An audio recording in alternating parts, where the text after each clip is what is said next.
Hello friends, I am Asmit Pandey and welcome to SK का ज्ञान। तो दोस्तों, जैसा कि हम अपने पिछले वीडियोस में जनरल साइंस यानी सामान्य विज्ञान सब्जेक्ट से जुड़े कुछ इंपॉर्टेंट क्वेश्चन, महत्वपूर्ण प्रश्नों को पढ़ रहे थे, जो कि कॉम्पिटिटिव एग्ज़ाम्स की दृष्टि से, जो अभी लेखपाल एग्ज़ाम होने वाले हैं उनकी दृष्टि से बहुत इंपॉर्टेंट प्रश्न हैं। तो हमने अपने पिछले वीडियोस में पार्ट टू तक डिस्कस कर लिया था, जहाँ पे हमने 50 क्वेश्चंस को देखा था। आज हम important question of general science part 3 देखने वाले हैं और आज हम टोटल 50 क्वेश्चंस को कवर करेंगे। वीडियो थोड़ा लंबा होगा लेकिन डोंट माइंड। तो बिना किसी फालतू बात के वीडियो को स्टार्ट करते हैं, बिना टाइम गवाए। Let's start.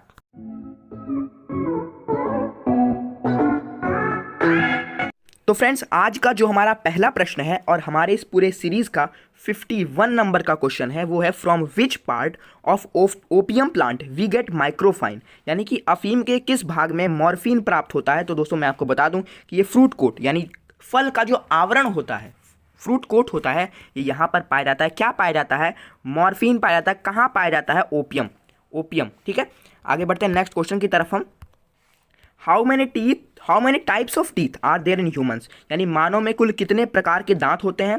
तो दोस्तों, मैंने आपको पहले भी वीडियोस में बताया कि 4 प्रकार के दांत होते हैं। नाम की बात करें तो इंसीजर, कैनाइन, प्रीमोलर, मोलर, ठीक है। 4 प्रकार के दांत। आगे बढ़ते हैं नेक्स्ट क्वेश्चन की तरफ हम। तो फ्रेंड्स, जो हमारा नेक्स्ट क्वेश्चन है वो है विच of the following release sex hormone, यानी निम्नलिखित में से कौन सी ग्रंथि लिंगीय हार्मोन स्त्रावित करती है। तो बेशक पिट्यूटरी ग्लैंड यानी पीयूष ग्रंथि जो है इसका करेक्ट आंसर हो जाएगा। आगे बढ़ते हैं नेक्स्ट क्वेश्चन की तरफ हम।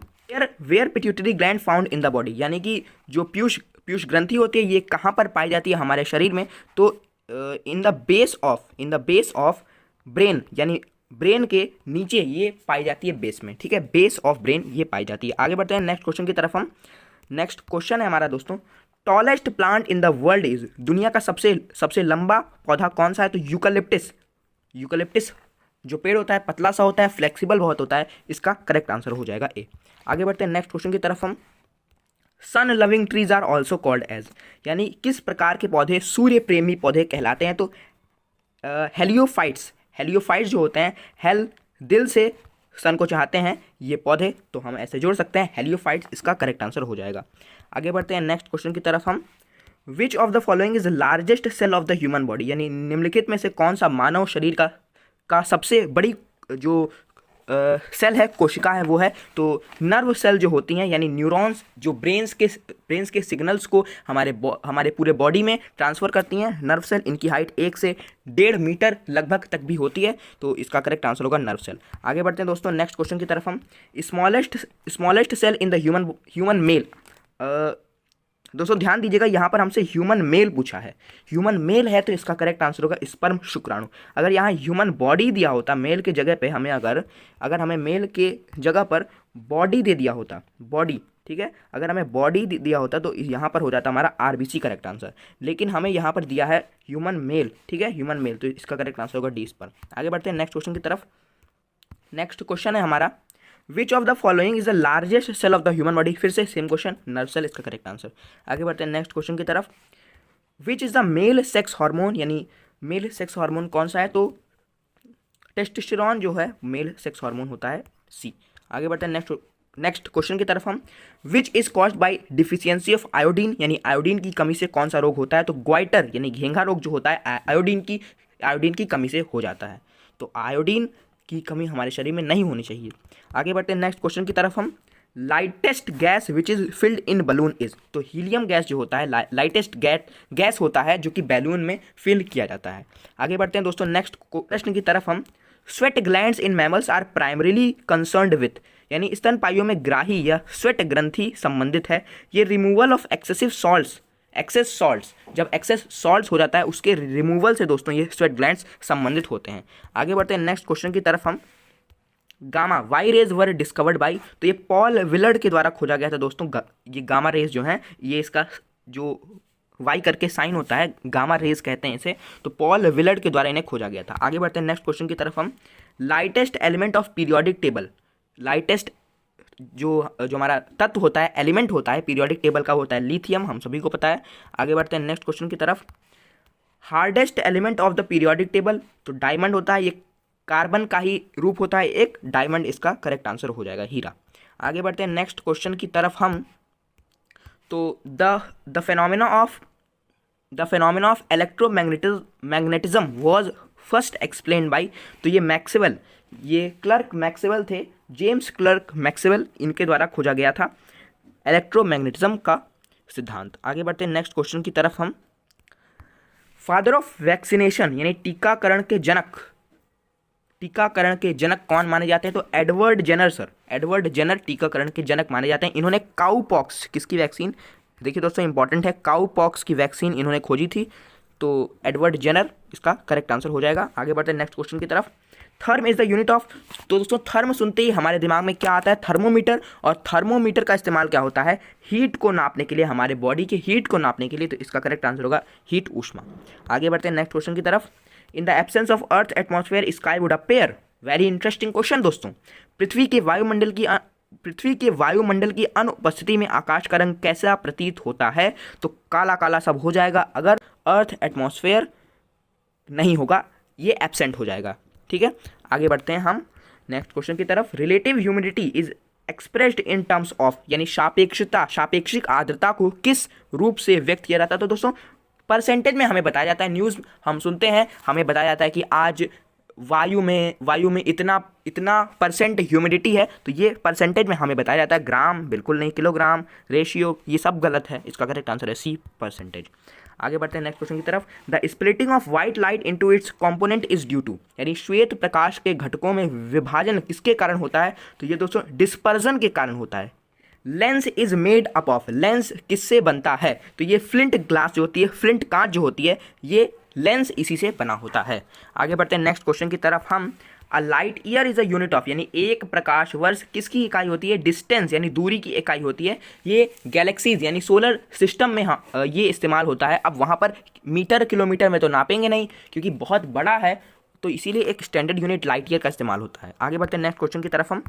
Vehicle use dash to see to object coming from behind. जी हाँ, वाहनों में जो दर्पण होता है वो कौन सा दर्पण होता है? तो दोस्तों जो वाहनों में जो दर्पण होता है, ये मैं आपको बता दूं कि ये कॉन्वेक्स जो मिरर होता है दोस्तों, उत्तल दर्पण, ये लगा होता है व्हीकल्स में। डी इसका करेक्ट आंसर होगा। आगे बढ़ते हैं नेक्स्ट क्वेश्चन की तरफ हम। Which of the following corona virus that kills human, तो सार्स इसका करेक्ट आंसर होगा, सार्स वायरस है कोरोना। आगे बढ़ते हैं नेक्स्ट क्वेश्चन की तरफ हम। शेविंग मिरर इस, तो ये भी कॉन्वेक्स ही है। कॉन्वेक्स बहुत जगहों पर इस्तेमाल होता है, वहीं कॉनकेव जो होता है वो थोड़ा कम जगहों पर इस्तेमाल होता है। आगे बढ़ते हैं नेक्स्ट क्वेश्चन की तरफ हम। फॉर्मूला ऑफ वॉशिंग सोडा का फॉर्मूला क्या होता है? तो ये वॉशिंग सोडा होता क्या है? Sodium carbonate. क्या होता है? सोडियम कार्बोनेट होता है ये।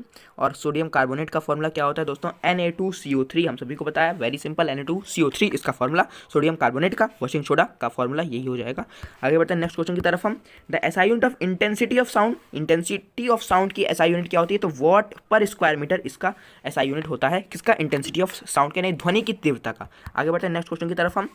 फॉर्मूला ऑफ कैल्शियम नाइट्रेट, जी हाँ, कैल्शियम नाइट्रेट का फॉर्मूला क्या होता है? तो CaNO3 ट्वाइस। अब देखिए जो ब्रैकेट के बाहर 2 होता है, इसे हम ट्वाइस पढ़ते हैं दोस्तों, ध्यान रखिएगा। तो CaNO3 ट्वाइस इसका करेक्ट आंसर हो जाएगा। आगे बढ़ते हैं नेक्स्ट क्वेश्चन की तरफ हम। Rate of change of momentum, बहुत ही आसान क्वेश्चन। फोर्स होता है rate of change of momentum, बल। आगे बढ़ते हैं नेक्स्ट क्वेश्चन की तरफ हम। Primary colours in photography are, photography में जो प्राइमरी कलर्स होते हैं कौन कौन से होते हैं दोस्तों? रेड, ब्लू, ग्रीन, यानी लाल, नीला, हरा, इसका करेक्ट आंसर हो जाएगा। आगे बढ़ते हैं नेक्स्ट क्वेश्चन की तरफ हम। Which of the following is not a unit of speed, यानी निम्नलिखित में से क्या चाल की इकाई नहीं है? ध्यान रखिएगा, नहीं है। तो मीटर पर सेकंड है, किलोमीटर पर आवर है, सेंटीमीटर पर सेकंड है, तो मीटर सेकंड पर आवर। अब देखिए यहाँ पर हमारा नहीं था।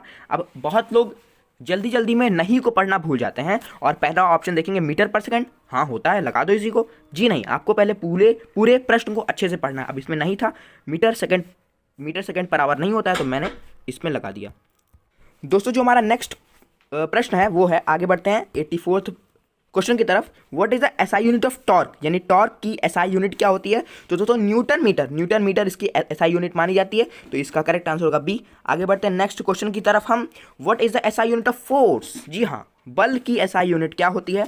तो न्यूटन। क्यों होती है? क्योंकि आइजैक न्यूटन जी ने खोजा था इसे, तो एसआई यूनिट पे इन्होंने अपना नाम दे दिया, तो न्यूटन इसकी एसआई यूनिट हो जाएगी। आगे बढ़ते हैं न्यूटन साहब, आगे बढ़ते हैं। The SI unit of acceleration यानी कि त्वरण की एसआई यूनिट क्या होती है? तो एक्सेलरेशन का फॉर्मूला क्या होता है दोस्तों? v minus you upon T. जो वेलोसिटी की हो जाएगी मीटर, टी का हो जाएगा सेकंड और स्क्वायर। इसका करेक्ट आंसर होगा मीटर पर सेकंड स्क्वायर्ड। आगे बढ़ते हैं नेक्स्ट क्वेश्चन की तरफ हम। When light passes from one medium to another, this phenomena of change in its direction is called। यानी जब प्रकाश एक माध्यम से दूसरे में जाता है तो उसकी दिशा परिवर्तन की घटना कहलाती है। बहुत बड़ा था लेकिन है बहुत आसान। रिफ्रैक्शन इसे हम कहते हैं दोस्तों, रिफ्रैक्शन। ठीक है, आगे बढ़ते हैं नेक्स्ट क्वेश्चन की तरफ हम। Convex and concave mirrors are examples of, यानी उत्तल तथा अवतल दर्पण उदाहरण है। तो स्पेरिकल मिरर्स की तब से हम यही पढ़ते आ रहे हैं, स्पेरिकल मिरर्स यानी गोलीय दर्पण के एग्जाम्पल्स हैं। आगे बढ़ते हैं नेक्स्ट क्वेश्चन की तरफ।